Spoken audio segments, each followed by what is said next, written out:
Today, we're comparing two of the most popular private cruise destinations in the Caribbean, Royal Caribbean's Perfect Day at Coco Cay and Carnival's brand new Celebration Key. And the big question is, which one is actually better? Today, we are visiting Coco Cay for the third time, and in just 2 days, we'll check out Celebration Key for the very first time.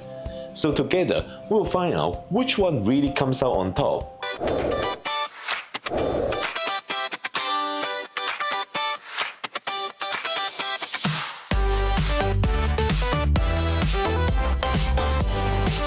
Hi fellow travelers, this is Ken and welcome to my channel, Ken Travels 360. So today we're back at Perfect Day at Coco Cay. I still feel so excited every time we come back here.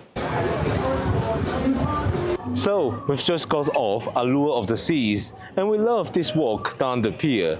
It's always so nice seeing the entrance and the signage ahead. You know you're in for a great day of fun and relaxation.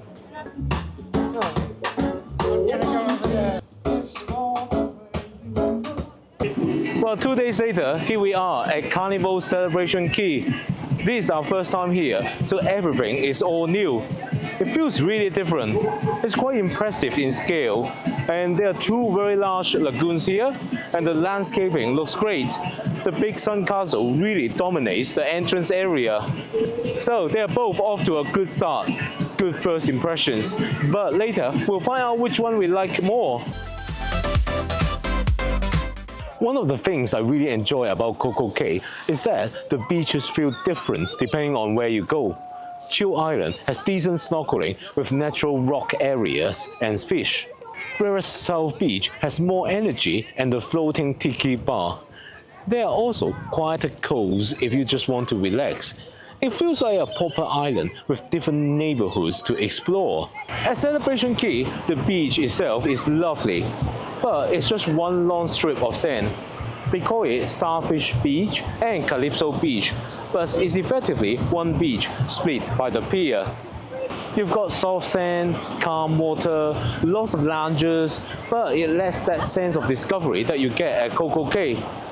And because the area has been heavily dredged to build the lagoons and the new jetties, there isn't much sea life near the shoreline yet. You might spot something interesting if you're lucky, but realistically, this is not a snorkeling destination at the moment. So if snorkeling matters to you, Coco Cay wins this one comfortably. So we aren't doing the Thrill Water Park today, as we have booked Hideaway, but we did it on our first visit here. You've got the tallest slide in the Caribbean at 135 feet. There are over a dozen slides, a wave pool, hot air balloon, and a zip line. It's a full-day adventure park. Now, one thing to be aware of, the lines here can get absolutely crazy in the middle of the day, especially when there are two ships here. But we find that later in the afternoon, the lines drop dramatically. So if you are patient, you can actually get a lot more rides done.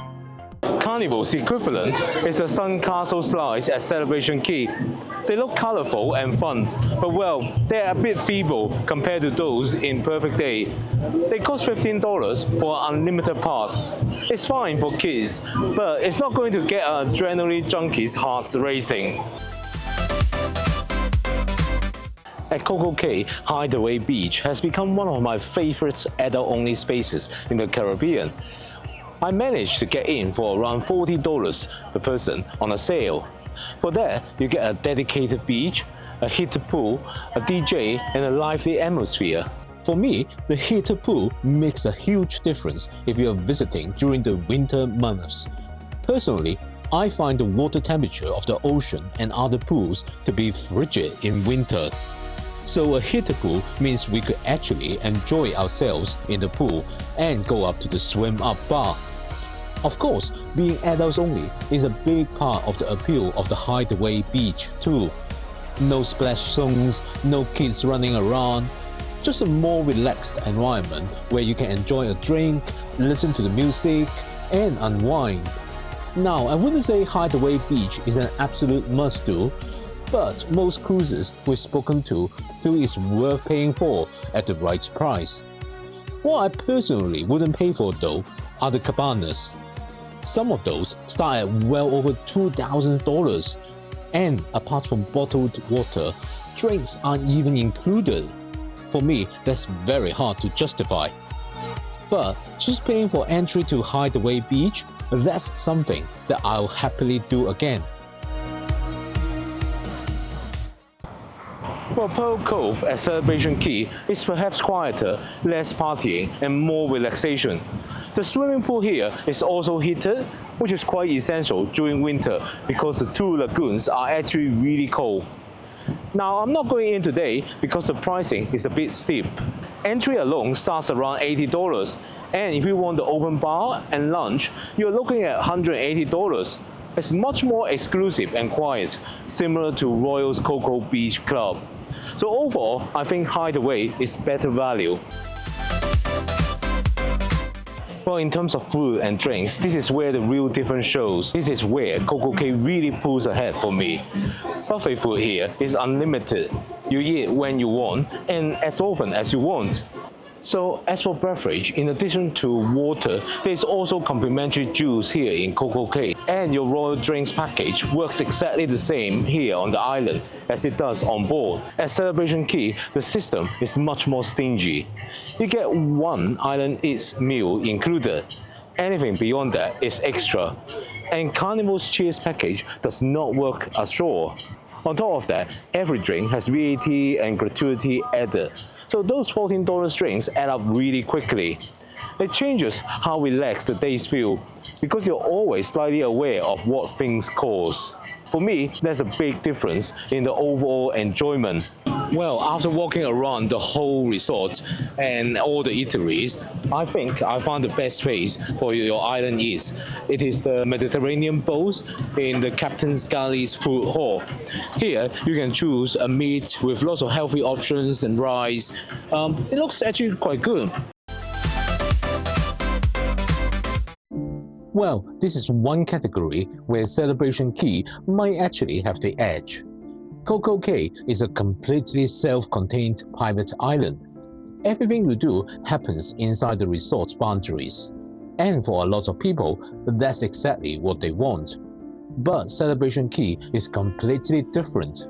Because it's located right on Grand Bahama Island, you aren't trapped in a bubble. You can actually walk past the resort's gates, grab a taxi, book a traditional shore excursion, or even rent a car to explore the island. So if you're the type of cruisers who prefers exploring an actual destination over staying inside a managed resort, then Celebration Key definitely provides more options. Celebration Key is an impressive project. The lagoon is beautiful. The resort looks fantastic, and everything feels new and well organized. But when you compare the full experience, variety, value, food, drinks, and overall feasibility, CocoCay is still comfortably ahead.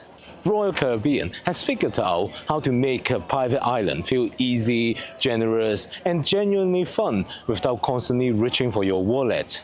So for this showdown, CocoCay wins by a clear margin. Right now, Celebration Key wouldn't necessarily make me choose a Carnival itinerary purely for this stop, whereas CocoCay genuinely does. But it's a solid start, and it'll be interesting to see how this destination develops over time. If you've been enjoying this video, please give it a thumbs up. And don't forget to subscribe to my channel and ring the bell. And if you would like to see more about CocoCay, check out one of these videos next, where I show you the facilities and also the Hideaway adults only area. See you over there. Ciao.